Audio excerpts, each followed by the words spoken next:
Inside every one of us is a spark of creativity, a desire to make something with our own hands. When we see the artistic labors of others, we get inspired and want to create too. It's our greatest strength and deepest hubris. Cooking, crafts, and home improvement tutorials are some of the most popular content anywhere, but we consume way more DIY content than we could ever possibly use. Maybe that's because we just like seeing the process and the results. Most entertainment is just watching someone do something skillfully. But as our lives and timelines filled up with more and more aspirational content, perfect crafts and projects to go alongside perfect bodies, homes, and lives, something interesting happened with DIY content. It turned out that there's something that we like even more than seeing a well-executed triumph of human ingenuity, and that's seeing a baffling failure of misdirected creativity, a bad DIY. As more and more of us started trying projects and seeing the results, we started to realize that not every project would be a success. Not like my first YouTube video, which will be a big success, because first videos are always perfect. Subscribe and ring the bell so that you can be the first to comment and tell me that you like my earlier stuff better if I think of a second idea and put out another video. Today I wanted to do a deep dive on bad DIY through the lens of the largest bad DIY community on the internet. r/DIWHY. A DIY is a do-it-yourself project that makes you ask, why? That question, that concept, spread far and wide. We've been asking DIY for nearly a decade, but have we ever really found our answers? Why do we fail at DIY? Why do we try? Why is it funny? And why do so many people love bad DIY so much? And to answer that, I've separated DIY content into 9 categories. So in this video, I'll be your guide to the 9 cursed circles of DIY hell, where bad DIYs go. But don't worry, DIY hell is actually a pretty fun place. I'm sure it's full of cursed DIYs, but it's where we'll find our answers. But first, a little history. Do-it-yourself is a broad topic that encompasses everything that can be done yourself. DIY content on the internet is an extension of the sort of content that we saw on DIY TV networks, like HGTV, DIY Network, Magnolia Network, Create, Makeful, and more. While this content is slick and video-based, the internet allowed people to create blogs and share project photos on social media in addition to making videos. On the topic-based social media site Reddit, large communities formed around these projects. The DIWHY subreddit was started in 2013 by user IamMojo after a thread in the popular r/DIY subreddit was started by user Syringistic, suggesting a subreddit for failed or bad DIY projects. At this point, there was already enough of this content to provide a constant stream, but there wasn't a topic-specific forum to share it, so the thread spawned several bad DIY communities, including DIWHY, DIY Fail, and Shitty DIY. But DIY was the one that took off. The content had previously been known as fails or Pinterest fails, or through memes like expectations versus reality or nailed it. But this name invited us to ask why, to question the content in new ways. And boy did we ever. As the subreddit took off, the name spread outside of Reddit in a way that few Redditisms do, reaching blogs, content aggregators, and big-name YouTube channels, even spawning and fueling multiple reaction channels. Well, we've been asking DIY for nearly a decade. But have we ever really found our answers? Not yet, but by the end of this video, you will find the knowledge that you seek as we journey through DIY hell. Level 1, Bad Crafts. The line between a good and a bad DIY is blurry and wide, more of a demilitarized DIY zone than a well-defined border, a purgatory if you will. Bad crafts start off in the only slightly bad realm of kitschy home decor, usually including hot glue, denim, concrete, and chalk paint. Things like a jean wreath. Or a rhinestone brandy bottle. Something about kitschy homemade items really sets off some people's inner fancy pants. Why, I wouldn't drink from that if I was caught in a freezing avalanche while skiing in Courchevel, as I often do, and it was tied to the collar of the St. Bernard that they sent to rescue me. The genre of bad crafts encompasses perfectly fine crafts, which are posted all the time in DIY just because people question the taste, or wonder why you even need a decoration that they don't like. But the opinion will always be controversial, and you can usually find just as many, if not more people defending the crafts as posting them. The only reason that I include them in this purgatory is that people call them bad DIY sometimes. And that reveals the first important part of what makes something a DIY. We question the taste. There's a lot to unpack when we're talking about asserting taste. It's associated with social class, knowledge and skill, and it's a way of signaling group membership based on likes and dislikes. When we come to an agreement on liking or disliking something, we strengthen bonds with like-minded people. But it can also signal that you think that you're above some people. The thing that you can learn here is that taste snarking can be really funny and harmless, but it can come off as snobby and reflect more poorly on the critics than whoever glued the craft together. But there's more to level 1 than just hot glue and concrete crafts that some people don't like. These represent the echelon of what bad crafts fail but attempt to achieve. A hopefully temporary piece of home decor that delayed some trash on its way to the dump and let you spend some time between your kids' soccer matches not thinking of the coming climate apocalypse. True bad crafts are when you fail at executing this.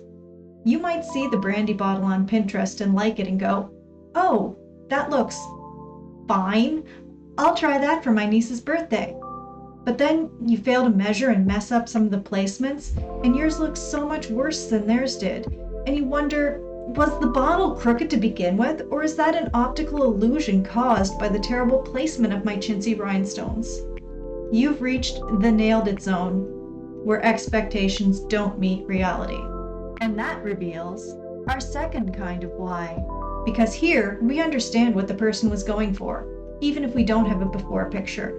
We're asking what went wrong, and possibly how could it be fixed or improved on the next attempt. We're questioning the execution.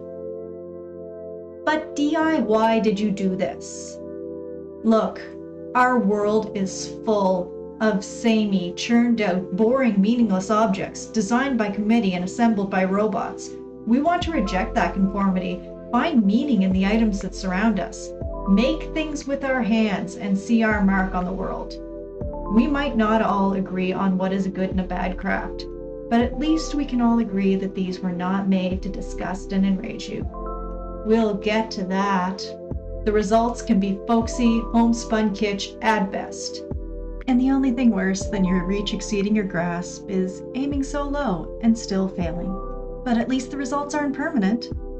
Not like level 2. Level 2, home ruining. Your home is your castle, and home ownership means that you can do whatever you want to that sucker. Drunk on that empowerment, miles beyond the tyranny of dads and landlords, a person can truly make a space their own, letting their imaginations run wild and unhinged. And that's how you get home ruining DIYs.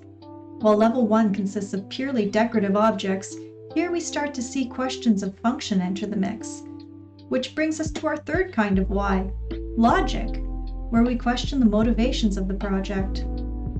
What is the project's purpose? Is the purpose clear? Is the project necessary? And if so, should it have been done by professionals? Now for a home-ruining example where we question the 3 types of why, I bring you a DIY classic. Jairs, the staircase made of denim. If you have ever even glanced at a DIY post or video, then I know that I have been robbed of the privilege of introducing you to jairs. And that's something I just have to live with. But jairs cannot go unroasted one single time. So, looking at this in terms of our 3 types of why. Taste-wise, you can say it looks bad. Execution-wise, you can say it's poorly done. But when you consider that stairs have a very important purpose in the home and are not just a decoration, then you really have to question why. No one has 24 extra pairs of totally worn out jeans, and the time that you'd spend to make this. Stair runners are not expensive. They had to have just wanted to decorate their home in an interesting way, but incorrectly thought that it would look good and not be dangerous. The why behind a lot of these home-ruining DIYs is that some person realizes that no one can stop them. It's their home, and they want to express themselves. But then they stop thinking, right up until they run out of denim, and wake up with no pants, no dignity, and a ruined set of stairs. Home ruining starts in a place of wanting to make your mark on your home, but you have no experience and possibly a flawed vision. But the damage here is mostly just aesthetic, unless you fall down your badly designed stairs. But at least up until now, it's only been your own property that you've been ruining. And while the results may be questionable, the reasons have been pure. Simple amusement, thrift, and wholesome creativity. Unlike level 3. Level 3, money. It's free to list an internet classified, so if you make a craft but don't like it, you might as well try selling it. You've reached level 3, where bad crafts meets capitalism. With these for sale crafts, we enjoy another aspect of questioning, which is the price. Putting a price tag on anything is not a simple process.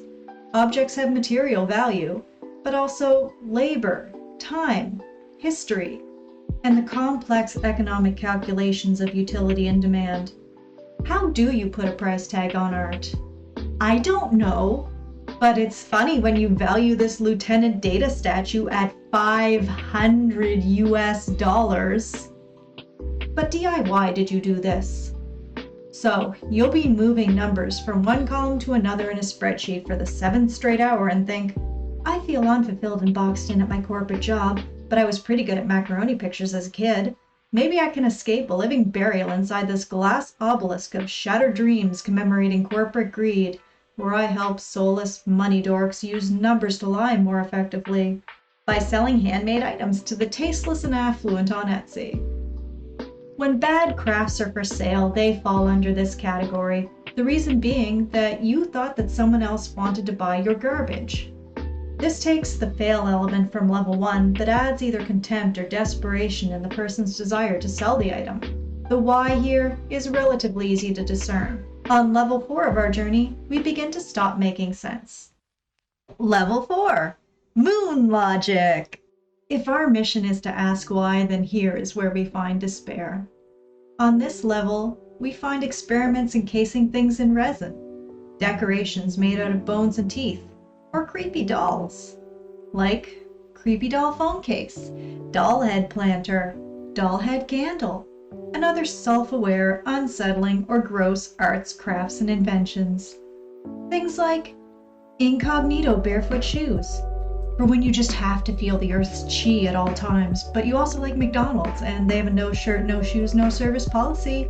Unlike the items in level 1, we're not just questioning taste, although we are questioning taste. And we aren't questioning execution. Most of these are very well done. We're questioning logic. We're questioning society, aesthetics. What is taste? These DIYs embrace weirdness on some level, but invite us to participate either by making the craft at home or just questioning it. This is the whimsical unlogic that really makes DIY an exploratory question rather than just laughing at fails. These are often funny, clever, and skillfully done. But this circle belongs below the rest because of all the teeth and bones. They are really doing their job. That's unsettling. Level 5. Money again. But wait, these are actual products. We've left the zone of simple crafts. Sometimes a mass-produced product with multiple people behind it that you can find in a store makes its way into a bad DIY community to be discussed. Behold, coffee lemon soda and Colgate toothpaste dinners. These aren't technically DIYs, and yet they're not conspicuously out of place. We've found a category that relates to DIY not by the concept of do-it-yourself, but through the questioning. And I point to that as evidence of the power of the name. When we have enough why, it carries the D and the I part. So as we descend, you'll find that the reasons for calling a project a DIY fall into our 3 types of why questions. Taste, does the project look good? Execution, what went wrong during the construction of the project? And logic, what is the project's purpose? This reveals sort of a fire diamond for DIY projects. So DIY did you do this? Like level 3, the DI reason why is selling again. The people on this level believed that their product would be profitable. Barriers for selling on the internet through free internet classifieds and Etsy are low, but to get into a store, there are a lot of gatekeepers.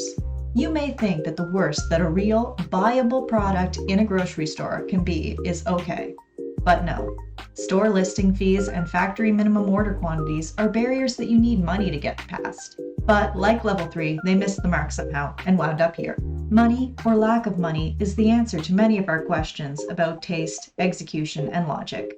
The difference between these and the Etsy crafts from level 3 is the amount of money that went into it, not necessarily the quality of the idea or a better understanding of what people would want.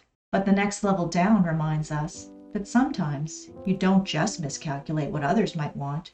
You can miscalculate what you, yourself, should want. Level 6, Redneck Ingenuity. They say that necessity is the mother of invention, but most of these start off in a place that most would call unnecessary before veering off-road to go mudding on the grounds of totally insane. This category includes a lot of truck mods. DIYs in this category are all about having some kind of luxury like a sauna or hot tub while committing all of the OSHA violations that they won't let you get away with at work. For example, this is one of my favorite redneck engineering DIYs because it's one of those ones with a lot of unfolding why as you get deeper. On the surface, yeah, that looks unsafe, but there it is. Who did this? Not just anyone can loft a trailer. They had to have access to a crane. But the liability alone, no professional crew would go near a project like this. If you tried to hire the henchmen that install laser gauntlets on the daycare wing of Supervillain Island, they would turn down this work. Yet the owner was confident enough not only to park their truck under it, but presumably sleep inside. But DIY did you do this? The reasons behind this category are not purely thrifty. There is often some money here or resources that the truly broke would not have access to, like a sauce mop, 2 sheep, a working but out of service truck, and 2 fire pits. Redneck Ingenuity is fun and self-referential. It's a celebration of overcoming the adversity of not having access to perfect resources, but getting what you want anyway, through hard work and grit. And having fun while you're doing it. Right up until the ambulance trip. Unlike the next category. Level 7, Brokeness. If you see a regular bed sheet just duct taped to the ceiling instead of a real shower curtain, it's not a do-it-yourself project. No one's proud of it or suggesting that you do it. It's just a broke repair. This is distinct from Redneck Ingenuity because it's too sad and defeated to even try for cleverness. It's not a celebration of anything, it's a defeat. It's a hand mirror taped over a broken rearview mirror. No one thought that that was a cool mod or looked good. They just couldn't afford a real fix. That's why this is my least favorite DIY category. I think it's fine if a little mean-spirited to make fun of someone's taste when they have dusty clown portrait prints hanging in a multi-million-dollar mansion. But when it's directed at someone that doesn't have the money to fix a broken window, then we're really just pretending that the person is too stupid or lazy to do things right. When we're just laughing at someone for not having money, then capitalism is the joke, and we are all the punchline. This category is the saddest, but not worse, than the rich version. On the next level down. Level 8, Ambiguous Rich Person Joke? With so many professionals and talented amateurs showing their process and inviting participation, the line between professional art and DIY is like Bigfoot. It probably doesn't exist, and trying to find it is pointless. You might even ask if these are really DIYs. This category gets posted frequently, despite very often being commercial art by professionals and not a DIY in any way. Something like this $1,000 sterling silver Tiffany can, or these Supreme brick, chicken purse, croissant purse. But DIY did you do this? With access to the infinite resources of the rich, we all know that most of these DIYs wouldn't exist. For a rich DIY to qualify for this circle, you have to look at it and realize that these people could have anything that they wanted. Materials, experts, labor, time, they have an abundance of all of these, the best in the world. You know how false it is that money can buy taste. But with things as aggressively weird as what we find here, we think that there has to be something more there. We all kind of expect that the rich people of the world are laughing at us and flipping us off in their private jets. Maybe it is funny, and they're right. They're rich, so let's assume that it's very funny. Like the inside joke that architects and rich homeowners seem to have to make stairs as unsafe and aesthetically weird as possible. Look at these truly baffling stairs. Is this how you advertise your interest in creative murder to other rich sociopaths on the down low? Look at the perfunctory attempt at a safety rail. It's so steep. The only way that that is up to code is if you slip the home inspector a Benjamin and then pushed him down these stairs while he's distracted. He wakes up in Tijuana with a stranger's face and no memories of his old life, and the robot doppelganger that you've replaced him with doesn't know anything about safety, so you get to keep your hell stairs. It can be truly hard to understand alien humor from Planet Cash, but millennials and Gen Z are intimately familiar with the pointless surrealism in jokes that are nothing but a reference built on layers of other reference that serve as nothing but signifiers for themselves. You know, memes. Speaking of memes, that reminds me of a segue to the 9th circle. Level 9, clickbait, parody, and obvious jokes. There are lots of times when someone does a bad DIY on purpose for a joke. This goes all the way back to the early internet and channels like How To Basic. Sometimes you'll see joke DIYs taken seriously, but if a joke is funny, it only belongs on level 4 because we shouldn't be able to so easily spot it as parody. This level is for the projects that were made to clickbait and enrage us. Some of these are clever and silly. Why is this the worst of the worst? Do-it-yourself content encourages you to try it at home, and many of these outlets misrepresent the results as being good, encouraging people to ruin their clothes, their hair, their home, injure themselves, or at least waste their time. It's never okay to bait the young and the gullible into hurting themselves. And it's quite another thing when this kind of trolling spawns multiple, successful content farms. Here we see the worst of what previous levels had to offer. Moon logic content that went through committee that is both a joke and a product brought to you by money. But DIY did you do this? Hello, you are watching content. Content is a word stream that relaxes your brain holes so that advertising can enter and probably leave effectively.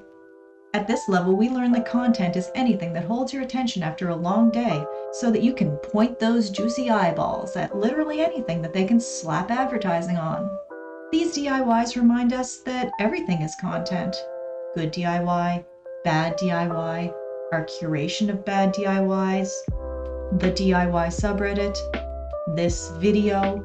Anyway, once upon a time, BuzzFeed mad scientists discovered clickbait, and the esteemed peer reviewers at any content aggregator or a toddler will tell you that the easiest way that you can get attention is by making people angry or befuddled enough to look at you.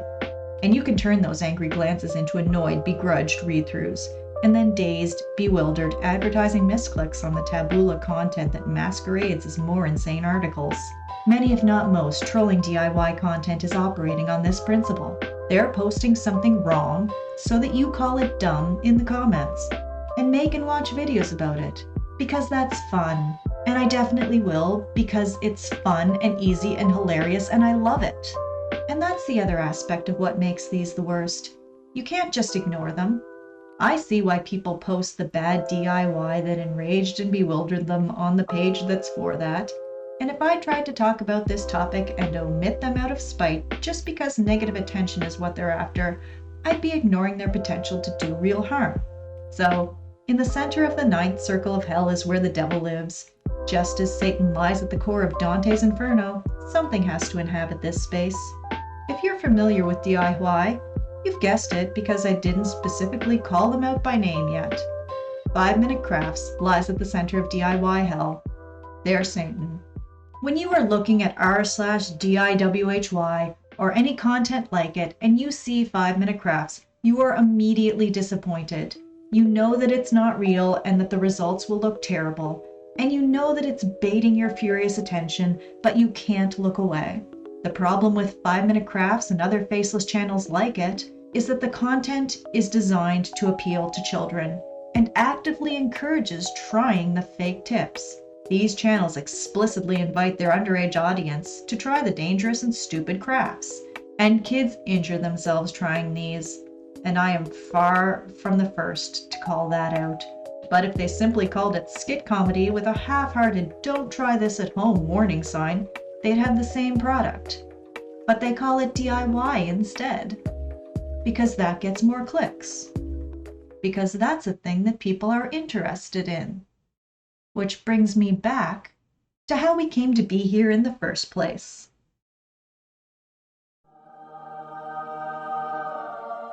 DIY. We love this content because it's uplifting, apolitical, educational, and engaging.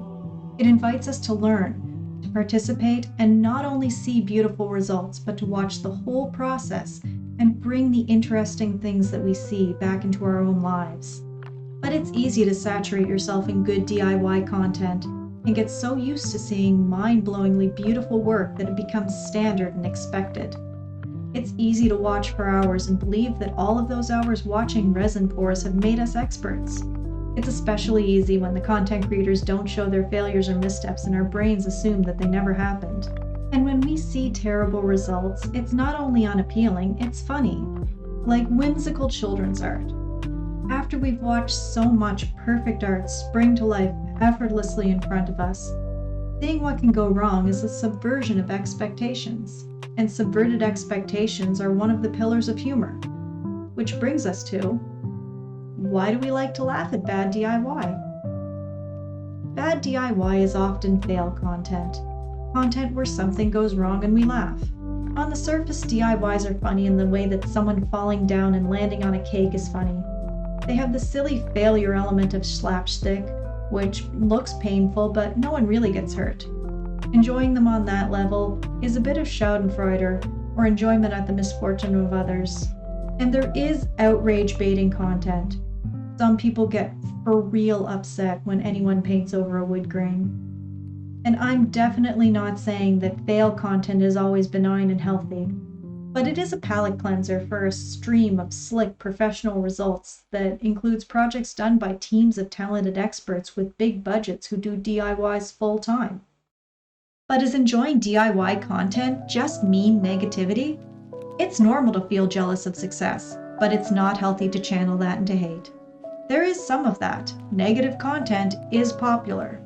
According to Nobel laureate Daniel Kahneman, people have a number of what are called cognitive biases, one of which is known as the negativity bias. Negativity bias is the tendency to give far more attention to negative details than positive ones. But if it were only that, then why did DIWHY become the most popular bad DIY community, and the name by which most of us know bad DIY? Participation. The internet is a collaborative medium. Even watching passive content, you're more likely to watch something that invites participation and makes you part of the experience. When you frame something as fail content, you invite people to call it bad, but the conversation ends there. When we started calling these DIYs, it made us look deeper and confront what went wrong, and all of the ways that something can go wrong, and all of the steps that make a final product. DIY invites us not only to enjoy failures, but to question them. Bad DIY, as united under the umbrella of DIWHY, confronts us with the bewildering and lets us question it in a way that good DIY doesn't and can't. As amateurs ourselves, sometimes we feel like all that we can add to the conversation about good results is general appreciation, roses thrown onto the stage after a great performance. But with DIY, our jokes, observations, and earnest tips feel like real parts of the conversation. So, what did we learn from all this asking why? In DIY Hell, where bad DIYs go, we explored what makes a DIY project bad and why do people do bad DIY. What makes something a DIY is how we question it as a project. This relates to our questions of taste, execution, and logic, the DIY fire diamond. And why do we make DIWHY projects? We do DIY to make our mark on the world, as seen in level 1, 2, 6, and 8. Save money, as seen in level 2, 6, and 7. Make money, as seen in level 3, 5, and 9. Make art, as seen in levels 4 and 8. And to enrage clickbaited adults and endanger children, as seen in level 9. I hope you've enjoyed our journey through DIY Hell. If you're like me, you visit pretty often. Maybe some of your own projects are here. Or maybe you haven't tried anything yet, because you have to spend a little time learning before you get good at anything. It's important not to let DIY mocking scare you. After all, DIY Hell is a pretty nice place. On level 1 and 2 of DIY Hell, we learned that projects can fail. Without skill, people will question your vision. But also, not everyone is going to like your gene crafts, even if you did a great job. On level 3, we learned that hard work is its own reward. On level 4, we learned that the real answers are the friends we made along the way. On level 5, we learned that every opportunity that someone had to prevent a bad DIY from happening, and every dollar spent executing it, makes it better. And by that I mean worse. On level 6, 7, and 8, we learned that money is good. And on level 9, we learned that it's better to be a soulless, cynical success than a soulless, cynical failure. That's all the types of DIY posts. My work here is done. And if you saw a type of post that wasn't in the list, that means you win. Leave your answer in the comments. Be sure to like and subscribe. Thanks for watching.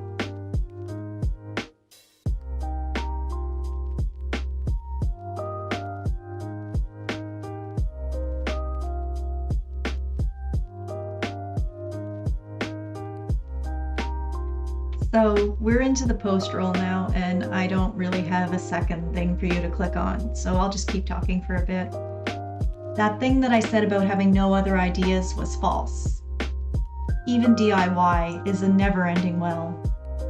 I want to make more content about funny products and internet rabbit holes and weird video essays like why Dilbert is secretly pro-corporate and which mythological animal is the worst.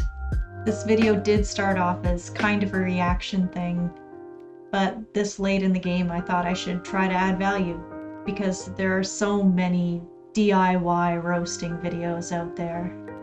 Most of them are just, look at this, look at this, look at this. Anyone can do that, and they all have like 100 subscribers. So subscribe to me, and I'll offer you just slightly more than your lowest expectations.